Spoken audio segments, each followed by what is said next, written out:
I should have probably made sure my microphone was the right microphone before I started this. Oh, it is. That's good. All the settings from last night. What's up, everybody? I am under the weather.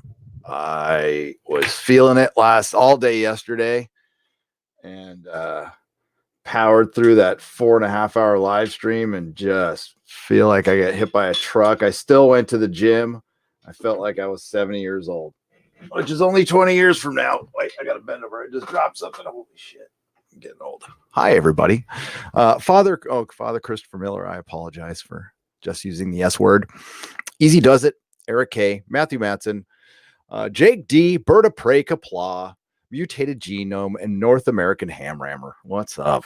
How's it going? I'll be fine. It's just a man cold. Yeah, it's a man cold. I'm gonna whine a little bit, but a little chicken soup. I love chicken soup. So yeah, I'm not gonna do the regular super chat square up. I'm gonna do that tomorrow at 10:30. I got a big stack of letters I want to read too. Long overdue. It's huge. It's right down there next to me.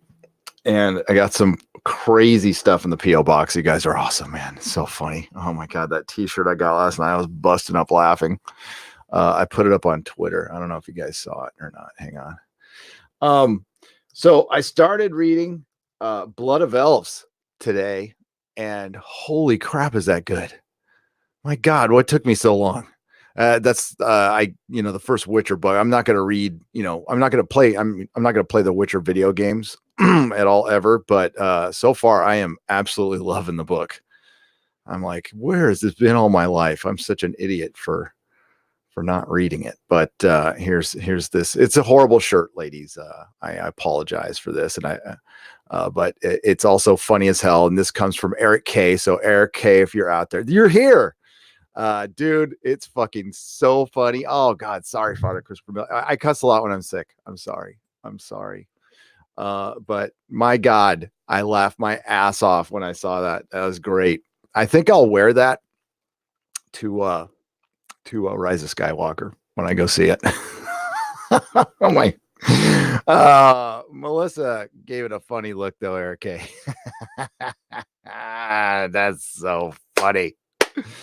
Oh, you know what? That's about as much as Harrison Ford. Oh, Harrison Ford has seen more than that.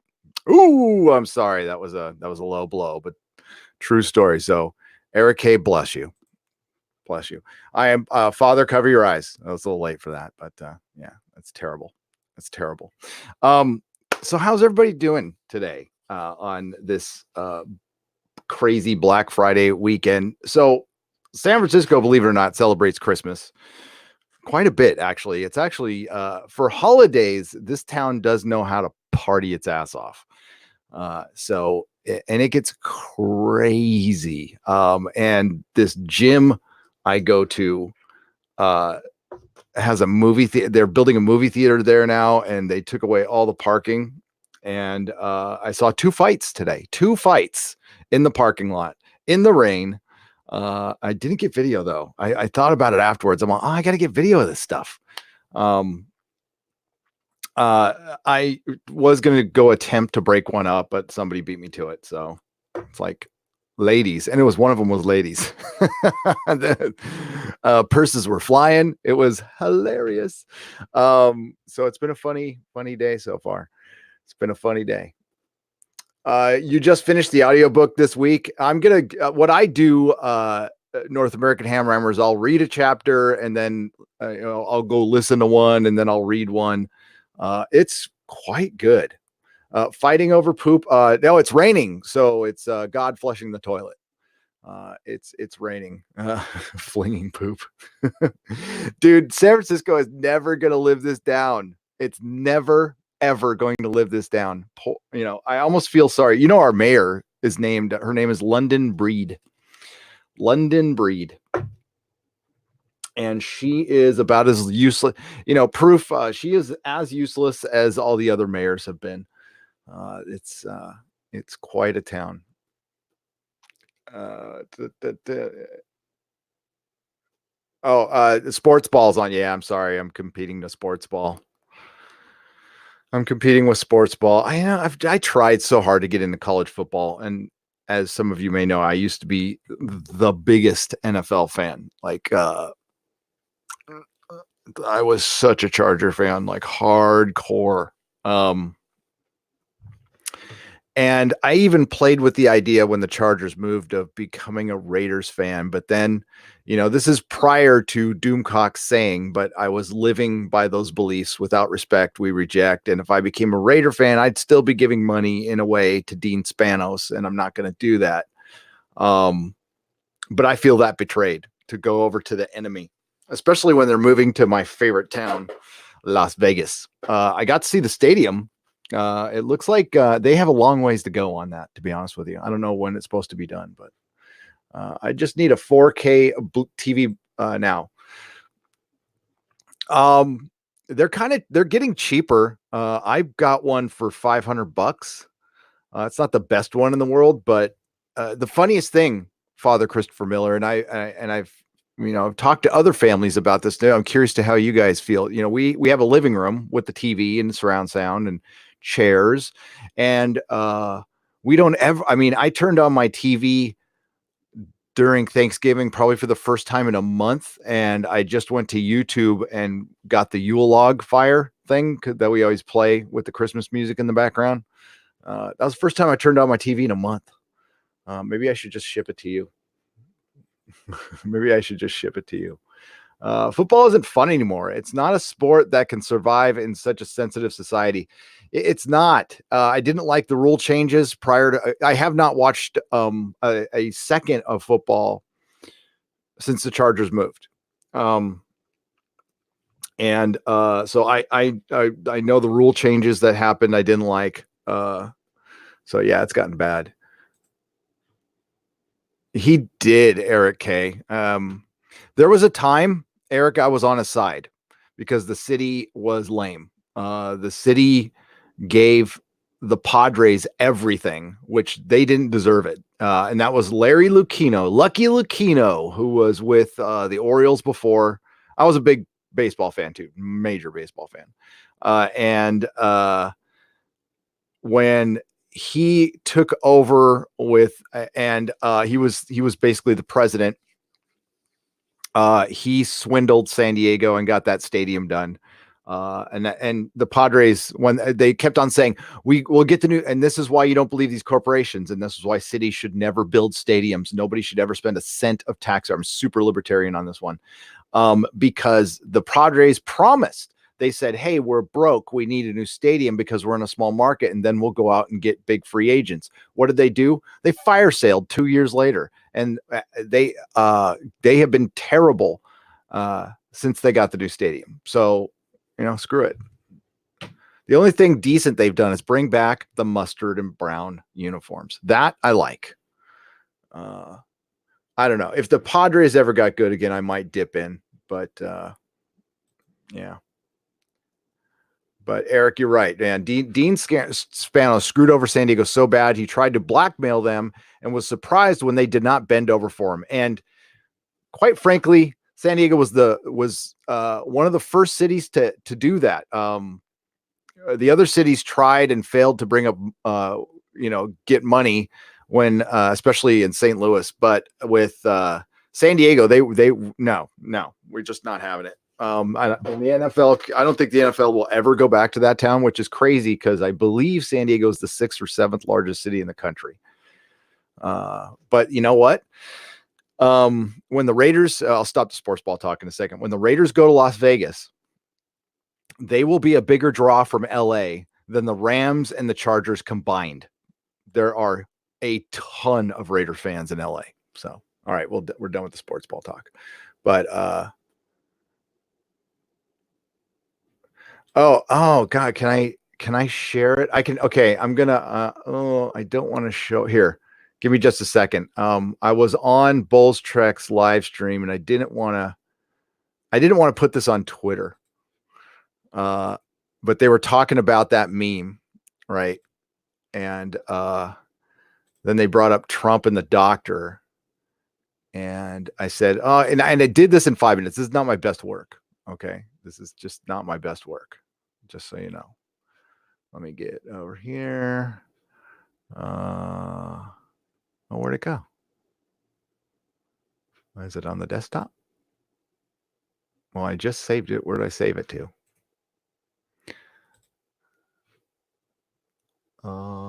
Yeah.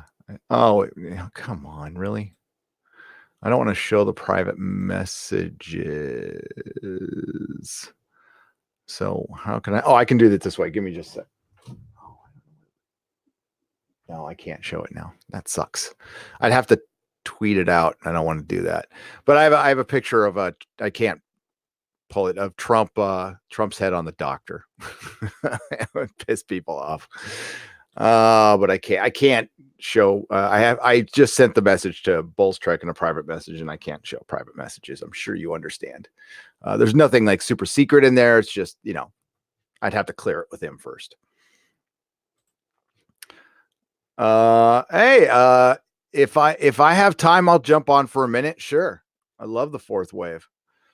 But it would be like for 10 minutes, because I am not holding up very well right now. And I do need to record a video somehow for tomorrow. I think I'm going to do it on this article. Hang on. Let's go over this. Digital Spy really doesn't like the Phantom Menace. They don't at all. Hang on. There. Just Google the Phantom Menace. The Digital Spy should come up. Yeah, there it is. So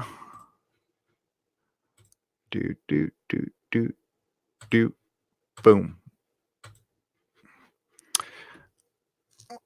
Now, the funny thing is, that's almost the same exact headline as this, but they did drop the toxic, which I thought was, believe it or not, I think that's progress. I think that's actual progress. So CBR's headline is this.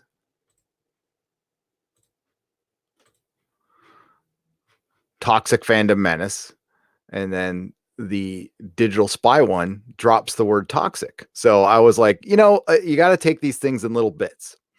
And I'm noticing there's a little bit of a thing going on with The Mandalorian, as we all expected. So I did my review of the fourth episode, and I stand by it. I didn't watch the episode again because it just wasn't that great. It wasn't terrible, but it wasn't great. It was very average. But the scene where the wife is the only one, or the widow is the only one who knows how to shoot a gun, like I said in my review, in a vacuum, that's fine. That's like a harmless scene. They do stuff like that all the time. They have done stuff like that all the time. But I don't think anybody who criticizes that scene, you can criticize whoever you want, but I don't think we should get on people for criticizing that. Because as Jeremy said in the live stream last night that I mentioned in my review, Disney has earned this. Disney has earned us being a little harder on them. And the motivation, if I was in the writing room for that, I guarantee you the motivation for that was identity politics. That being said, it has not derailed The Mandalorian. It has been largely absent from The Mandalorian, and that as mad as I am at Disney Star Wars, Jon Favreau should be praised. Dave Filoni should be praised. The people in control of this show should be praised for just making, and I'm just talking about the creators, they're making their attempt to steer Star Wars back into a Star Wars direction. And I want to see the series play out. And if it certainly plays out and that's the worst we get, then I think that's a victory. I think it's a total victory. I think that happened because we spoke up. And if that's, it's not going to make up for past wrongs. But like I said in my review, if it makes Star Wars for everyone again, for future fans, because it's not going away. Disney Star Wars is not that, they own Star Wars forever. That's it.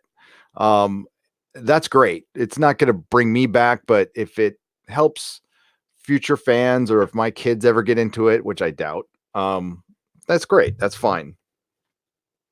I think we did our job there. I mean, you can't, unfortunately, you can't kill the past as much as people try. People have memories and they're not going to forget what Disney Star Wars did. Kathleen Kennedy will eventually be gone. I am convinced of this. Clownfish TV put out a video today thinking that Knives Out success will get Rian Johnson his trilogy. Unless I hear it from Disney, I'll question that as well. But that could happen. It could. Yeah, let's see what you guys got to say.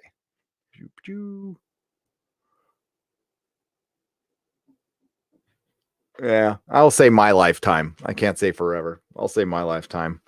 I'll spend my money other places that want me around, that are, respectful. For example, again, The Expanse, the creators of The Expanse, the authors of the book, are extremely Hollywood, we'll say. But the creators of the show largely do not come after fans. Now, the authors of the book, whoever runs their Twitter, I don't know who it is. It could be one of their kids. I don't know. Is obnoxious. That's why I don't follow James S. Corey on Twitter. And I remain a fan of The Expanse, and always and will. The biggest thing with The Expanse, and I might do a live stream with Candace on this. We briefly talked about it. We'll talk about the directions the books took post book 5, which is a very bad direction, very weird direction, we'll say. But as far as Star Wars is concerned, I'm just chronicling it. Like I said, I don't think I made it a secret. I'm not a fan. I'm not a Disney fan. I will not go see Frozen. I don't have daughters. Yeah, but if you do, that's cool. And if you like it, that's cool. Nerdrotic Live, you are familiar with RiffTrax. Yes, RiffTrax did a Doctor Who. Was it the 3 Doctors? I think it was the 3 Doctors. And it was excellent. They're the MST3K guys, still do commentaries. You can play along with the movie. They have a Last Jedi riff. They do? I will be watching it then. I did not know they had a riff track. I know they did the Doctor Who one, and I went and saw it in theaters and it was great. Had a good old time. I can't remember if it was, I think it was was it the 5 Doctors or the 3 Doctors? I can't remember. Yep. And for those of, I mean, there's people out there, and like I've talked about it before. The question has come up, like, where does the Phantom Menace go from here? The MCU, the MCU is going to keep people busy for a long time. So it was the 5 Doctors. That's right. That was like 2 years ago, right? And yeah, I took Junior, and we had a very good time. It was hilarious.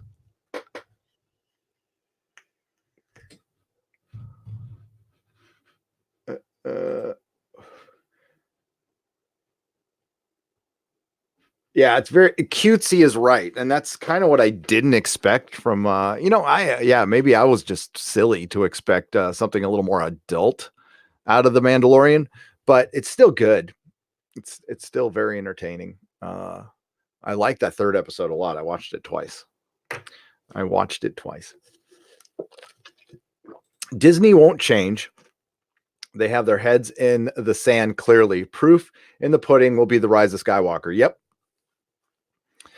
And I think we will get, I'll be surprised if we don't get identity politics in Mandalorian. If we don't, yay, great, awesome. But I'm expecting it. RR. Yeah, I'm having a hard time. I was trying to think of what I liked this year. I was going, okay, what are my top 5 TV shows? And I came up with 4. Okay. So I had to really separate myself for The Boys. I watched The Boys 3 times, and I'm going to watch it again to do a review. And I think I was a bit too hard on it at first because I am such a lover of the comics, and the changes they made were clearly for the current era, but it doesn't really derail the identity politics doesn't derail the show. The show is actually pretty good, and I like the changes they made to the comics. I mean, it's an adaptation, that's fine. So I ended up really enjoying that. I enjoyed Good Omens. I did. So I'll say the Orville, the Boys, Good Omens, and the Mandalorian. I gotta say, we'll see when The Witcher comes out. I am kind of looking forward to that. I saw early reviews. Josiah did a video on it, and what I didn't hear, what I heard from the reviews was that you didn't hear about any identity politics in it, so that might be good. We'll see. But I've seen Jeremy from the Quarterings review, not reviews, but reports on the writers, and I know certainly that they have been attacking fans, which is god damn, it's just got to stop. For the love of all that's good and glorious, after episode 9, can we get Spaceballs 2? Should we get John Cleese to co-produce that? That would be awesome. Spaceballs 2 with the cast of Kids in the Hall. That'd be great. Even though they're old, that's fine.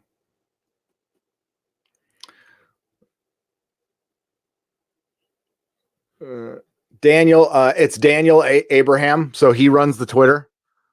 It's not Ty Frank. Yeah, because I know one of them is cooler than the other ones. I know one of them is like a total hothead. They actually came after me on Twitter one time because I reported something that somebody or I made a mistake. I was listening to Mr. Sci-Fi, and he was talking about repurposed sets, and he said something about Galactica using, or not, that Expanse was using repurposed Galactica sets, but that was not the case. It was another show. Kids in the Hall, sausages. Love Kids in the Hall. Not very angelic. No.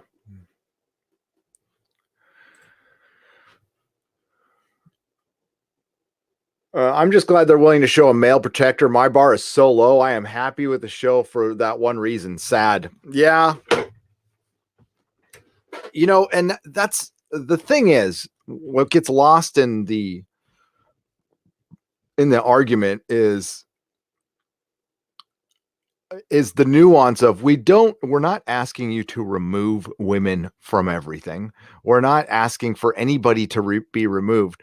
We're asking for you to bring those people to the table that you said you want to bring, and not remove seats from anyone else. That can be done.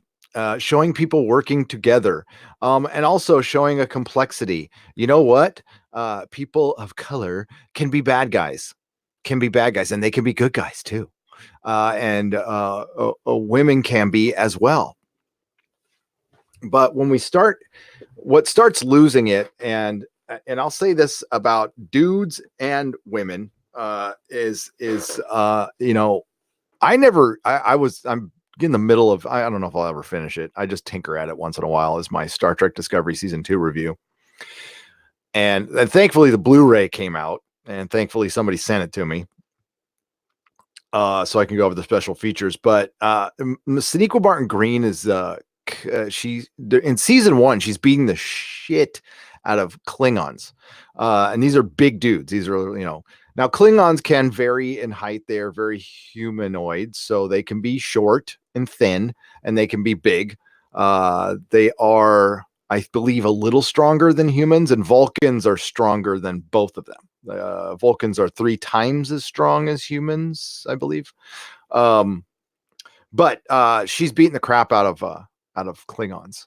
She's 5'5" and 115 pounds. So that it's just, come on. And that's the thing, is like with Star Trek, you can have her outthinking people, kind of like what the Doctor does, which is something that is equally as strong. But that's this weird, confusing time we're in. It's just, God, that's the reason I like the Doctor. The very reason I like the Doctor is the Doctor doesn't get in fist fights, except for John Pertwee. The Doctor it just outthinks you every time, and that doesn't happen anymore. Did anybody listen to Bowles Trek and Critical Drinkers live stream today? It was very good. Brains over brawn. Always. I mean, I like a good fight and a good battle in my epic dark fantasy, but my Doctor Who, I want a lot of thinking and running.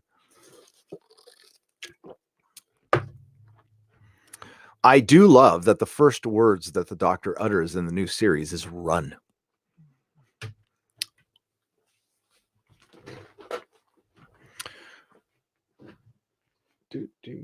All right. Let's go with this article a little bit. Let's go over this. The bigger your franchise is, the more toxic the fans you attract. Well, so much for leaving it out of the headlines. Oh, it's in the byline. Yeah, I spoke too soon. J.J. Abrams talks toxic fans. All right. So the bigger the franchise is, the more toxic the fans you attract. You know the kind, the ones who bully others for not being as into show game as you are, and whinge about the SJWs as the reason for something you haven't yet. You will definitely suck. Okay, is something they haven't seen yet will definitely suck in a 4-hour-long YouTube analysis of a 2-minute trailer. I'm wondering if they're talking about EFAP on that one. The release of Star Wars: The Last Jedi has one of the ugliest backlashes from toxic people who forced Kelly Marie Tran off social media and made a sexist edit of the film that cut out all the female characters. I have yet to see that. It shouldn't need saying, but not every person who disliked the movie is a toxic fan, just the ones who took it too far. And you are the arbiter of that, young Joe Adderton. Let's go check you out, buddy. Let's check out Joe Adderton. Let's see if Joe Adderton is on Twitter. So I always check these people out because I like to point out that they like to clap back on our we don't want politics in our stuff, and they like to call us toxic, and I usually go to their Twitter feeds and it's just orange man, that goddamn orange man. Joe Adderton, Digital Spy, Twitter. All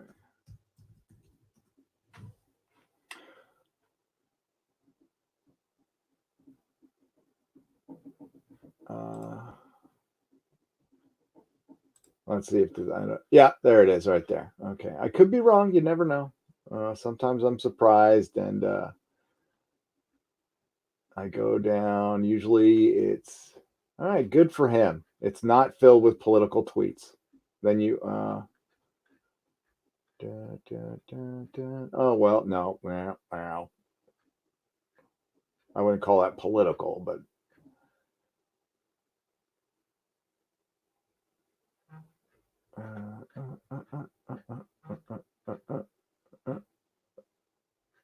at least, oh, okay, never mind. Yeah.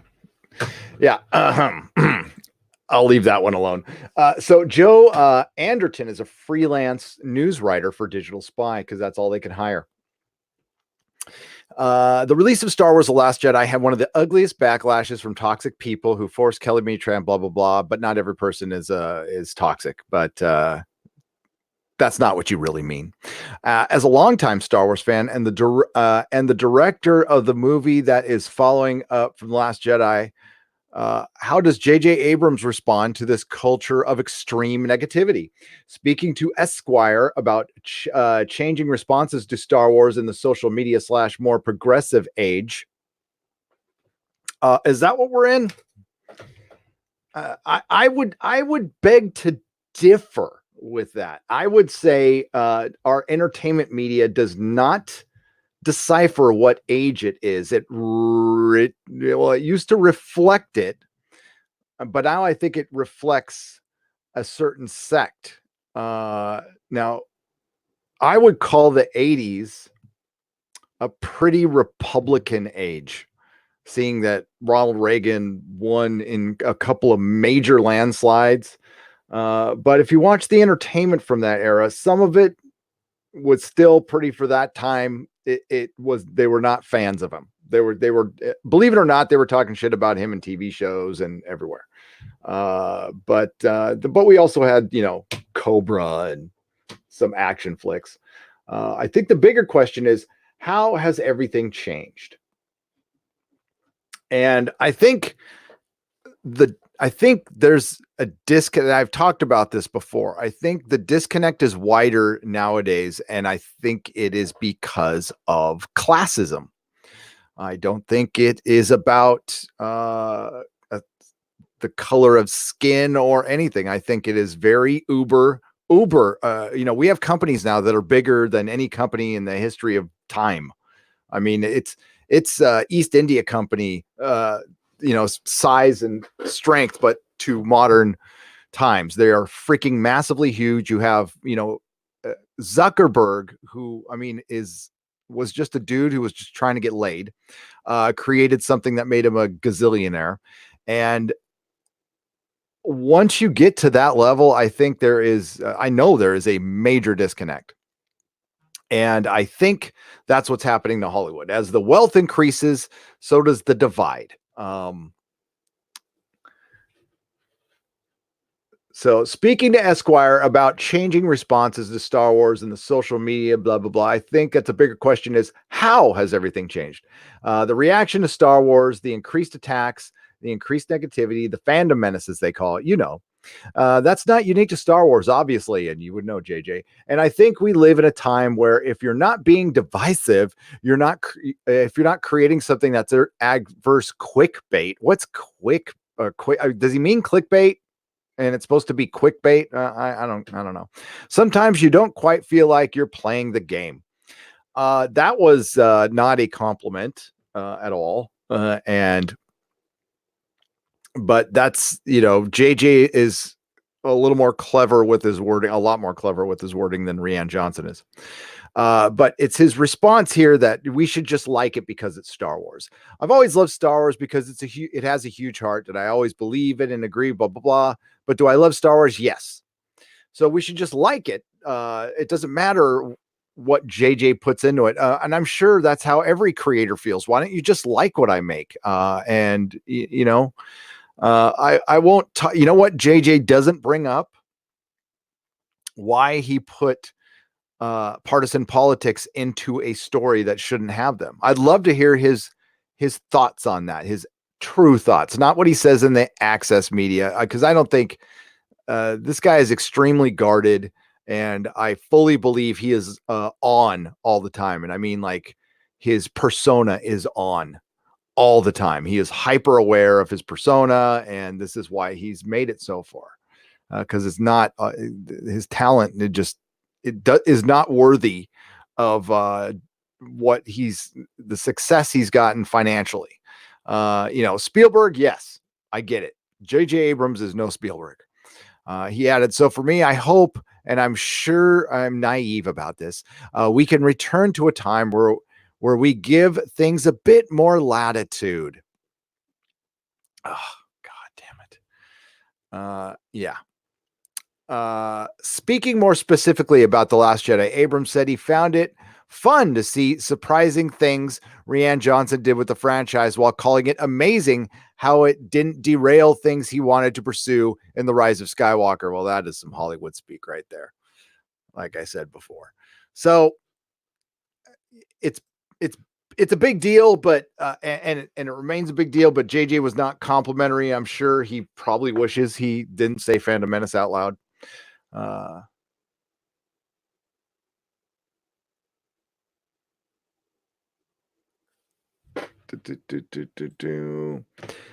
kid journals get $50 an article just spitting garbage to fill their quota. Yes. This article was just basically copy and pasted from Esquire, but that's all Digital Spy does, and CBR now, and pretty much everybody. There's very few out there that, like, Deadline still does their own work, and Hollywood Reporter, and those are trusted sources. And I go to YouTube. I go to YouTube, and I listen to everybody. My God, like,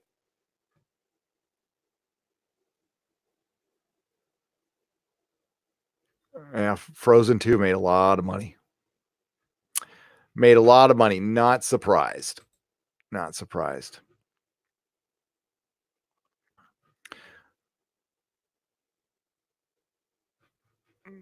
And that is this is great. I love this. I freaking love this. Hang on. This was mentioned. This is brilliant. Good for Colin Trevorrow. That is cool. So my next Star Wars video, I'm definitely bringing this up. Dude deserves a lot of credit. And this is also a very subtle way of removing your name from responsibility. You see how he did that? I hate to be jaded about this. This is still, it does, you know what? When you're donating money to kids in hospice, I don't care what your motivation is, to be quite honest with you. It's a beautiful thing. But this does two things. Don't think for 1 minute Colin Trevorrow isn't completely dissed by being fired publicly by Kathleen Kennedy and humiliated. Now, I have not seen Jurassic World, and I probably, if I see it, it'll be on a day like today where I'm sick and I just don't want to do anything. And I've already talked about why I haven't seen Jurassic Park, because I was locked up when it came out. So, and I just missed it.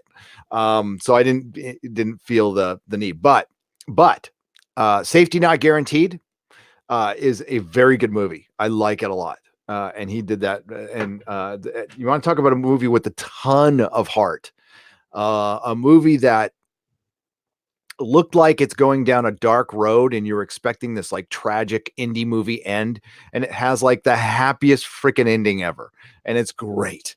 And it's got Aubrey Plaza, who I adore as an actress. I think she's a national treasure. And it's got a great cast, and it's a fun movie. Yeah, it's even got like a dad going through his midlife crisis, or a husband going through his midlife crisis. It's good. It's a good film. I like it. So him doing this is great. So I will put this at the end of my next Star Wars video for sure, whatever that may be. I got a couple things I'm working on here. Jurassic. I heard Jurassic World's good. I mean, but you got, yeah. So much for the Charlie's Angels narrative. So much for it, right? What is this?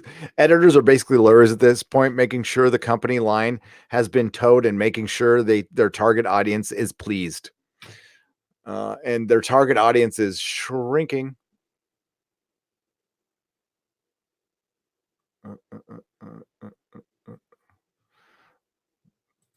They fired all the editors. What's up, Brian? How's it going? Oh, okay. Sorry, this was kind of a short, lame one. I'm like really running out of steam here. But I will check in with you guys tomorrow, probably right before the Inquisition, which will be on my channel, and we'll be covering Watchmen. And there's only 3 episodes left. Thank God. Thank God. And I'm sure we'll have plenty to talk about, and we'll see if I manage to make a video or if I just wait till Monday. I don't know, but I will check in with you guys. Thank you for all your support. Oh, and there'll be the Nooner tomorrow on the main channel with super chat, square ups, and reading some letters and stuff. So until next time, thank you all for your support. And I hope you all have a wonderful weekend. And you go get ready for Mass, my friend, and have a good Mass. Save a lot of souls, please. World needs it. And I will see you guys later. Bye-bye.